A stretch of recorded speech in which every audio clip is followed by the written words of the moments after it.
하나님께서 완전하게 창조하신 이 세상 만물에 치명적인 비극이 시작된 이유를 창세기 3장은 이렇게 밝히 계시하고 있습니다.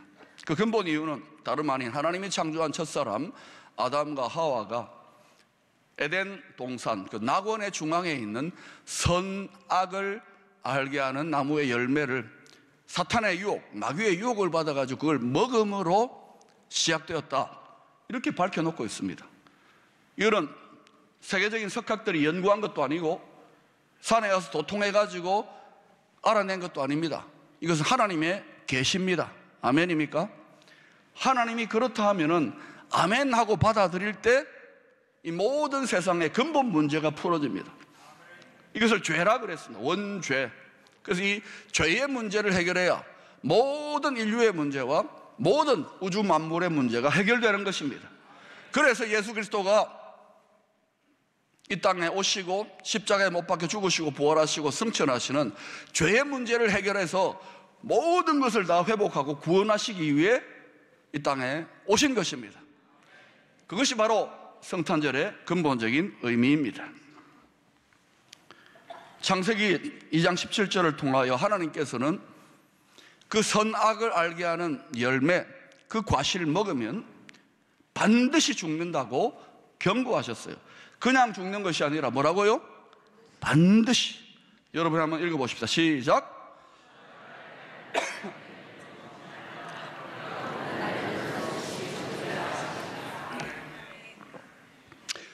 그러나 옛 뱀 사탄은 창세기 3장 5절에서 이렇게 유혹했습니다.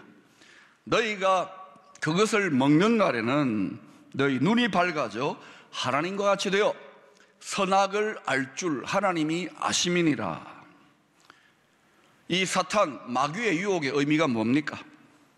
너 스스로가 선악에 대한 최종적 판단의 보좌, 그 결정의 보좌, 네 인생의 이 세상 만물의 왕의 보좌에 올라가서 선악을 판단해라. 네가 결정해라. 네 인생은 너의 것. 다시 말하면 네가 네 삶의 왕이 되라.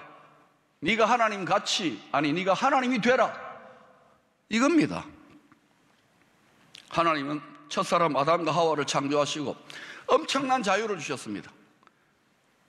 거의 무한대의 자유. 그건 한 가지, 얘야 이 세상 만물에 대한 모든 선악에 대한 최종적인 판단, 최종적인 가치 판단의 결정권은 네가 피조물이니까 내가 하나님 아니냐, 우리가 구별이 있어야 된다. 네가 나의 형상으로 창조되었지만 그래서 그 최종적인 결정권은 나에게 달라. 그렇게 해서 그거 먹지 말라고 하나님 하신 거예요. 인간이 하나님 되는 거 싫어해서가 아니고 엄청난 자유를 주셨는데 인간은 그 무한 자유, 절대 자유, 거기에서 하나님께서 안전할 수 있도록 생육하고 번성하고 영원히 영생복락을 누릴 수 있도록 경계선을 두신 것입니다. 그것이 선악을 알게 하는 나무의 올시다. 이 레드라인을 넘으면 죽는다. 반드시 죽는다. 근데 자꾸 쏘아야 돼요. 레드라인을 넘었다 안 넘었다. 넘으면 반드시 죽는다. 그러나 첫사람 아담과 하와는 사탄의 유혹에 넘어가서 이 레드라인을 넘고 맙니다. 그 결과로 인간이 선악의 절대적 판단의 보좌에 오르게 되고 스스로 하나님 같이 되어버렸습니다. 그리고 어떤 일이 났습니까? 하나님이 되었습니까? 인간이 어떤 존재가 되었고 인간에게 위임하신 이 모든 우주 만물 피조사계가 어떻게 되었는지요?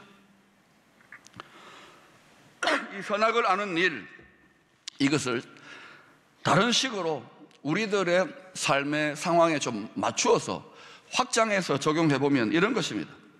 공의와 사랑, 심판과 용서, 정죄와 은혜, 좌와 우, 보수와 진보, 이런 것들이 서로 완전하게 상반되어 있는데, 이 완전하게 상반된 요소, 선악을 다루고 판단하는 것을 의미합니다.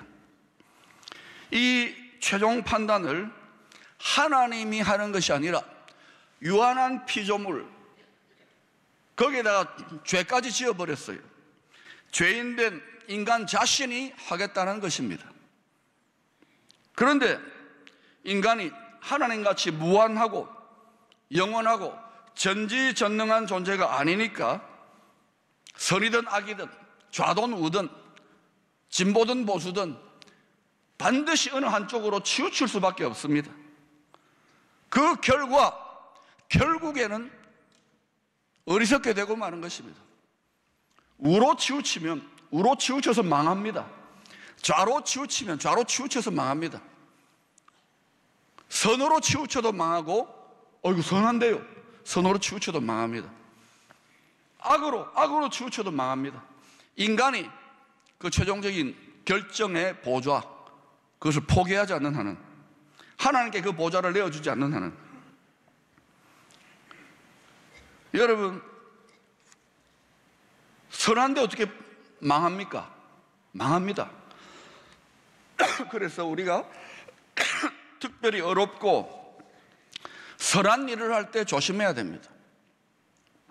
우리가 요즘 착한 일도 좀 하고 어렵다고 해줍니다. 천만에요. 우리는 착하지 않습니다. 우리는 어렵지 않습니다. 예수님 안에서 하나님이 어렵다고 착하다고 해주시는 것 뿐입니다. 우리 자신이 죄인의 괴수라는 것을 한시도 잊어서는 안 됩니다. 여러분이 결코 어려운 사람이 아닙니다. 여러분이 결코 착한 사람이 아닙니다. 그 선함, 그 어려움에 너무 치우치면 우리가 망하게 될 수도 있다는 것을 알아야 됩니다. 전도서 7장 16, 17절에 이런 말씀이 나옵니다. 여러분이 한번 읽어보십시오. 시작. 지나치게 의인이 되지도 말며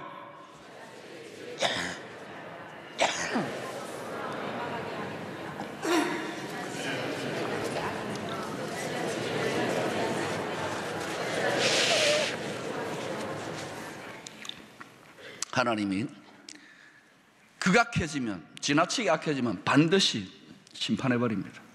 그러나 웬만큼 악하면은 팔짱 끼고 봅니다. 좀 극악해질 때까지. 그럼 이 세상이 종말적 심판이 있다. 이 세상이 어떻게 될 것 같습니까?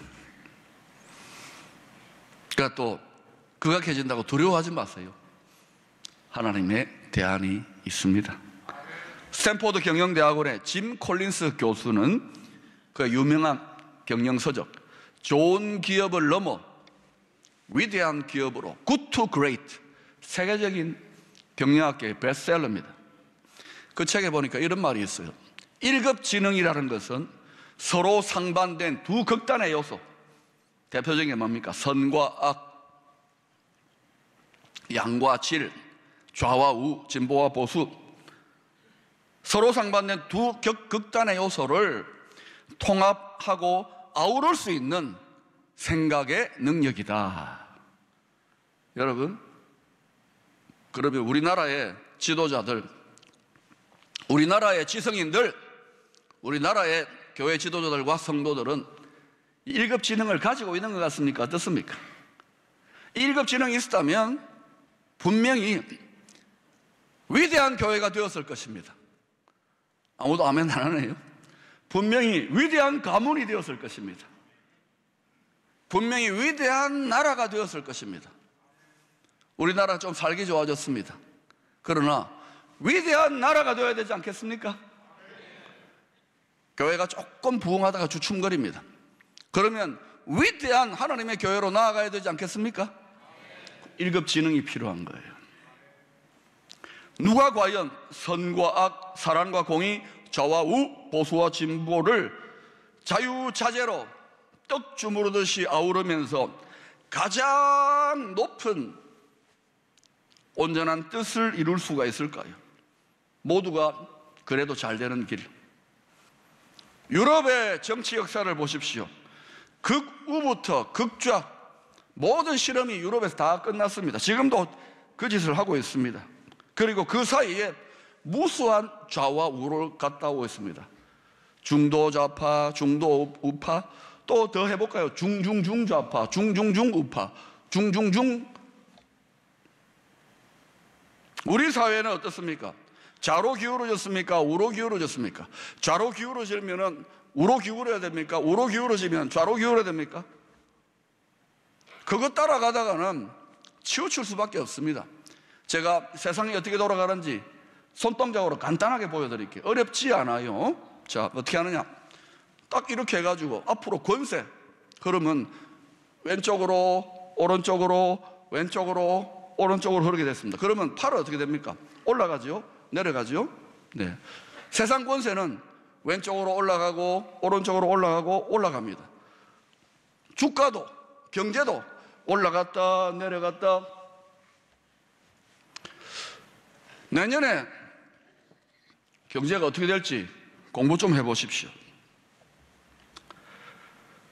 선과 악, 사랑과 공의, 좌와 우를 온전히 아우르고 자유자재로 다룰 수 있는 완전하신 지혜자, 1급 지혜자는 창조주 하나님밖에 없습니다. 그러므로 하나님이 말씀하셨습니다. 지혜의 근본이신 창조주 하나님을 경외하라. 입에 발린 듯이 자신의 권력을 위한 종교적인 수단으로 신앙 갖지 말고 두려워 떨라는 거예요. 두려워 떨라. 그때 비로소 좌로 우로 치우치지 않고 균형을 가질 수 있어요. 상황에 따라서 균형을 가질 수 있어요. 하나님 믿는 신앙인들에게 좌가 어디 있습니까? 우가 어디 있습니까? 우리는 보수도 아니고 진보도 아닙니다. 맞습니까? 좌도 아니고 우도 아닙니다. 맞습니까? 그때 달라요. 우리는 하나님만 붙잡고 진리를 붙잡고 가야 되는 거예요. 오늘 본문은 부활하신 주님이 실패와 좌절감에서 벗어나지 못한 베드로를 다시 만나서 회복시켜주는 이야기입니다. 아다시피 베드로의 호언장담, 죽기까지 함께 하겠다고. 그러나 그는 완전히 자빠지고 넘어졌습니다. 그냥 실패자가 아닙니다. 처절한 실패자. 여러분 중에 목사님, 내 인생의 고통과 아픔과 실패를 쏟아놓아 볼까요? 처절한 실패자가 있습니까? 넘어지고 자빠지고 한투성이 엉망진창 되신 분이 있습니까? 우리 대한민국을 보세요. 5,000년 여전히 원한과 갈등과 분열과 반목이 사무쳐 있는 이런 나라들이 우리나라 아닙니까? 베드로 완전히 자빠졌습니다. 요한복음 21장의 모습에 나타나는 베드로의 모습 생각해보면 그가 주님을 만났습니다. 이미 2번이나. 지금 3번째 만나는 겁니다. 그런데도 여전히 침체와 죄책감의 늪에서 벗어나지 못하고 있습니다. 부활하신 예수님을 믿었습니다. 그런데 그 예수님의 부활신앙이 여러분의 고달프고 수고하고 무거운 짐진 저주받은 이 창조세계 생활전선에서 어떤 능력을 발휘하고 있는지요. 여전히 침체와 눌림과 근심과 염려 가운데 죽을까 봐 두려워하고 있지는 않습니까? 베드로가 그랬습니다. 그러니 베드로가 3절을 보면 자신의 이런 답답한 심정을 해소하려고 하던 짓이 그거니까 다시 바닷가로, 갈릴리 바닷가, 갈릴리 호수로 물고기 잡으러 나가는 거예요. 이 말은 무슨 말입니까? 믿음을 포기했다는 겁니다. 부활하신 예수를 만났는데도 형식적인 믿음이고 아무런 생활의 변화가 없어요. 내면의 변화가 없어요. 교회는 왔다 갔다 하지만 전혀 내 삶의 변화가 없으니까 부활하신 예수 만나도 다시 술집으로 가고 친구들 만나고 야구장에 앉아있고 어디 노래방, PC방, 토론날 기웃기웃거리고 그러고 있는 베드로다 이거예요. 뿐만 아니라 다른 제자들도 그냥 그 배를 같이 탔습니다. 왜요? 자기들도 답답하니까. 그 배에 탄 베드로와 제자들, 그들 속에 부활의 주님을 만난 감격, 흥분, 소망, 승리, 열정 전혀 찾아볼 수 없습니다. 부활의 예수님을 만났지만 제자들의 텅 빈 마음처럼 고기는 밤늦게까지 단 한 마리도 못 잡았습니다. 당연하지요. 영혼이 잘되면 가치가 안 되니까 아무리 세상의 바다에서 배를 띄워가지고 밤늦도록 죽도록 비즈니스 바쁘게 일해보세요. 살림살이 좀 나아졌습니까? 그런데 그 갈릴리 호숫가 세상 바다에 가에 서가지고 누가 훈수를 뚫어주십니다. 거기 하지 말고 그 옆에 오른쪽에 그물을 던져보세요. 그러니까 어둑어둑하니까 누구지도 모르고 한번 시키는 대로 던졌어요. 오른쪽으로. 그랬더니 어떤 일 합니까? 그물이 찢어질 정도로 고기가 엄청나게 잡히는 거예요. 순식간에. 여러분, 복음은 하나님의 말씀, 주님의 말씀에 순종할 때 복이 임하고 구원이 임하고 형통한다는 것이 복입니다. 복음입니다. 순종 안 하면, 주님의 말씀이 살아계신 부활의 주님의 음성이 들리지 않으면 전혀 여러분의 삶 속에 믿어도 능력이 임하지 않고 두려워하고 믿어도 믿지 않는 상태가 되는 거예요. 요한계시록을 보세요. 그런 자들이 이제 앞으로 여러 가지 어려운 일이 생길 때 어디로 가는지, 이제는 제대로 믿어야 될 때가 되었습니다. 자다가 깰 때가 되었습니다. 주님은 주님이십니다. 하나님은 하나님이십니다. 성경은 진리의 하나님 말씀입니다. 그러자 베드로가 알아보는 거예요. 주님이시구나 하고는 바로 그냥 배에서 뛰어내려 달려옵니다. 그 제자들이 허겁지겁 그물을 끌어와가지고 주님께로 가니까 그 어둑어둑한 갈릴리 호숫가 근처에 주님이 모닥불 피워놓고 주님이 제자들과 앉아있는데 춥고 밤새도록 이랬으니까 지치고 허기졌으니까 떡을 구워놓고 고기를 구워놓고 이리 와라. 베드로하고 제자들이 그걸 먹고 있어요. 어둑어둑한 디베라 바닷가 갈릴리 호숫가의 새벽에. 여러분, 그 장면을 상상해 보세요. 초촐하지만 부활하신 예수님이 몇 번이나 만나주시는데도 알아듣지 못하는 그 베드로와 제자들을 향하여 섬세하고 따뜻한 우리 주님의 사랑의 배려가 느껴지지 않습니까? 밤이 맞도록 몸에 병이 나도록 세상의 바다에서 먹고 살려고 아둥바둥 치는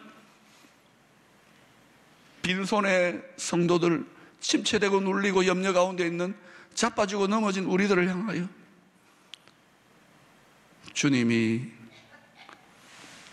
디베라 바닷가 교회 예배 현장에서 부활에 살아계신 주님이 여러분에게 생명의 떡을 먹이고 생명의 물고기를 먹이고 성령의 온기로 여러분을 사랑하고 위로하고 계시지는 않습니까? 그리고 오늘 본문 15절이 이어집니다.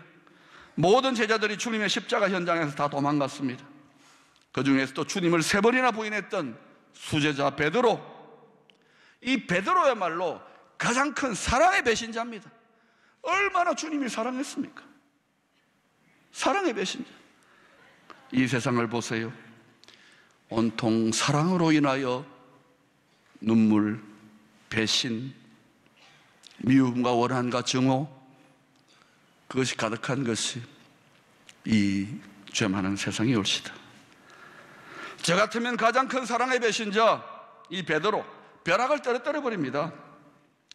큰 상처받았으니까 마음 닫아버립니다. 다시는 쳐다보지도 않을 겁니다. 인간 못 된다 이 베드로는. 그런데 주님은 그런 사랑의 배신자, 처절한 믿음의 실패자 베드로를 향하여 포기하지 않고 분노하지 않고 벼락을 떨어뜨리지 않습니다. 오히려 그 놀라운 사랑과 지혜로 베드로에게 3번 이렇게 묻고 계십니다. 요한의 아들 시몬아, 네가 이 사람들보다 나를 더 사랑하느냐?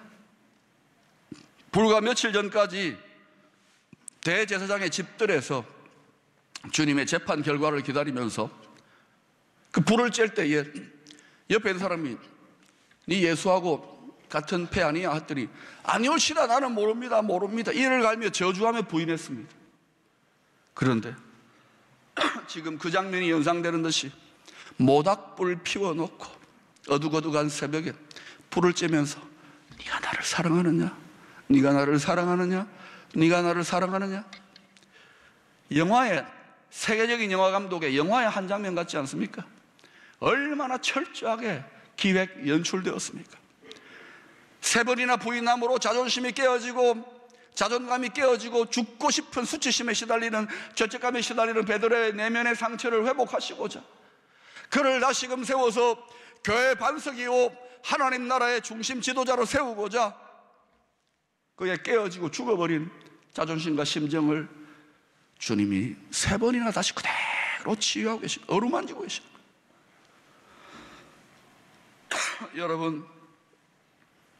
여러분이 인생에서 어떤 상처와 실패와 좌절감과 죽고 싶은 마음이 있다 하더라도 주님의 치밀하고도 섬세하신 사랑을 여러분이 체험하면은 반드시 회복될 수 있습니다.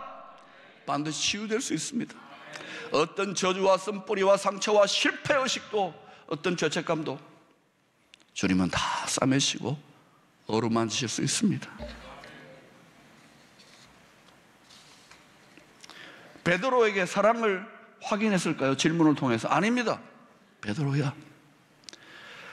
내가 너를 변함없이 사랑한단다. 베드로야. 세상은 어떻습니까? 한 번 배신한 놈은 언제든지 배신 때릴 수 있다. 죽여버려라. 그러나 주님의 사랑, 천국 복음은 다릅니다.